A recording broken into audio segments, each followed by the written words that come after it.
If you're brand new to video editing or just getting started with Microsoft Clipchamp, this one's for you. Today, we're taking a quick tour of the Clipchamp interface so you know exactly where everything is before you dive into editing. When you first open Clipchamp, you'll land on the home screen. Here you can see all your recent projects, access pre-made templates, or click that big purple Create a new video button to start fresh. Right away, you'll see the main workspace. This is where all the magic happens. You can click on Import Media button to import media into the project.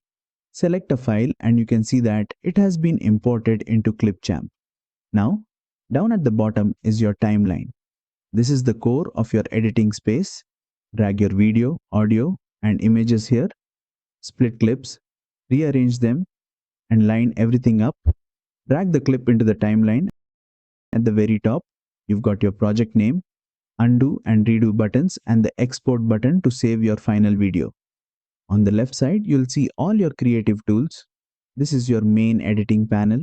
You've got tabs for your media, text, transitions, stock content, and more. This is where you'll find everything to build your video. In the center is your preview window. This is where you can watch your edits in real time.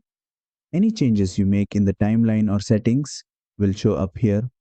Finally, when you select a clip on the timeline, the right-hand side shows clip-specific options like adjusting volume, adding filters, speed, and so on.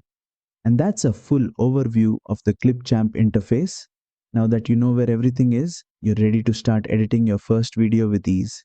If this tutorial helped, don't forget to like, share, and subscribe for more Clipchamp editing tips.